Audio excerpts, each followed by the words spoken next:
Sveiki! Mēs esam Maldegunas alas ražotnē, Raunā. Es esmu Krišāns Zeļģis, Maldegunas alas viens no dibinātājiem un līdzīpašniekiem. Maldegunas alas dibināts ir 2013. gadā, līdz ar to mums jau ir 10,5 gadi. Alas darīšana jau bija tādā mājas ražošanas formātā.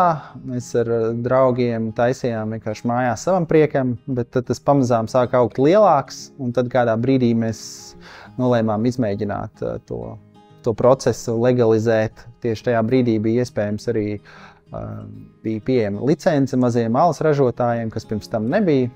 Līdz ar to sakrita laiks ar tām mūsu interesēm. Un tad sākām. Alas izeivielas tiek iegūtas no dažādām valstīm. Mēs izmantojam arī Latvijā ražotu iesalu. Latvijā ir iesalnīca, Latmalta.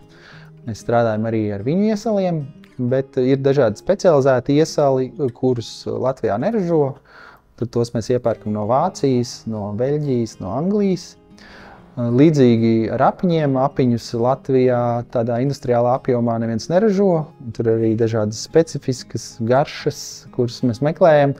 Tad attiecīgi apiņus mēs importējam lielākoties no Amerikas Savienotajām valstīm, Anglijas, Vācijas, Čehijas. Tās ir galvenās sastāvdaļas. Teiksim, dažos alos kā ūka mēs izmantojam sulas, un tad mēs izmantojam vietējās, piemēram, berī sulas. Tā kā mēs arī, piemēram, medalu taisot, mēs ņemam tepat no vietējiem ražotājiem. To, ko mēs varam atrast uz vietas, to mēs izmantojam, bet to, kas, protams, nav pieejams, tad mēs importējam.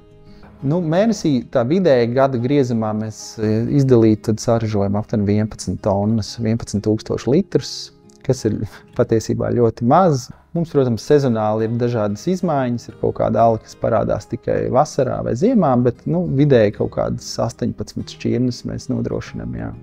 Top veikalos iespējams iegādāties cilpu, sādslīdi, vilkmi, novirzi un švīku. 5 mūsu alas, kas arī ir tie populārākie. Cilpa, kas ir mūsu ejošākais alas. Savu šo alu parasti atpazīst arī mūsu brūzi un citas alas. Tagad vasarā ir vairāk jānodarbojas ar ražošanu, un tad parasti rudens periodā ir vairāk laika ar radošo pusi nodarboties, un tad ir pāris idejas, ko realizēt. Jā.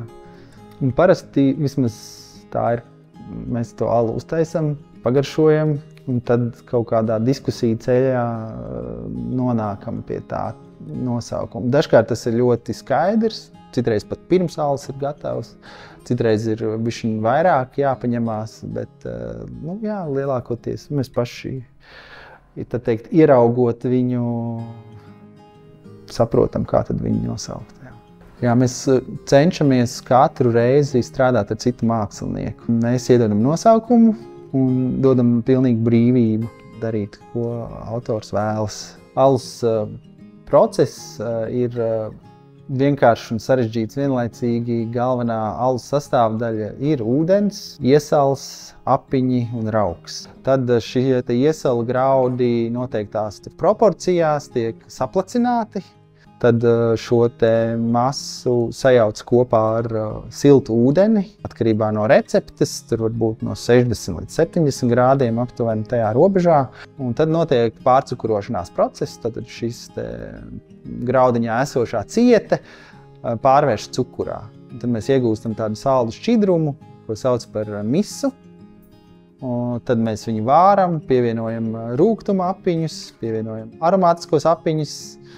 Un tad aptuveni pēc stundas ilgas vārīšanas šis šķidrums tiek dzesēts, viņš nonāk fermenterī, aiz muguras redzam, tas, kur notiek tieši šis rūgšanas process. Un tad mēs viņam pievienojam raugu, un šis raugs piedod šai misai tādu krāšņāku buķeti. Rūgšanas procesā alu, tas ir tajā brīdī vēl misā esošais cukurs, raugs viņu apēd, un viņš rada CO2 un alkoholu.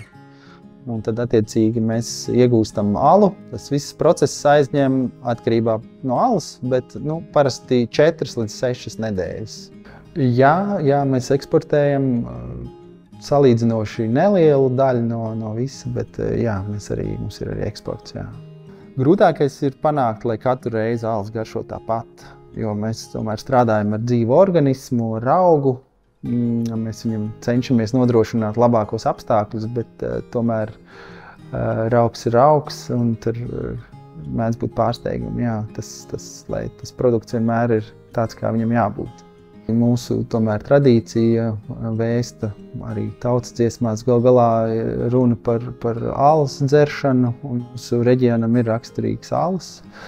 Un spirtotie dzērieni tomēr ir ienākuši krietni vēlāk ar citām kultūrām. Jā, noteikti. Maldeguns galvenā vērtība ir tiekšanās pēc jaunām garšām, pēc kvalitātes un mēģināt parādīt plašo alus kultūru, kāda tā ir, un parādīt arī Latvijā, kas ir iespējams.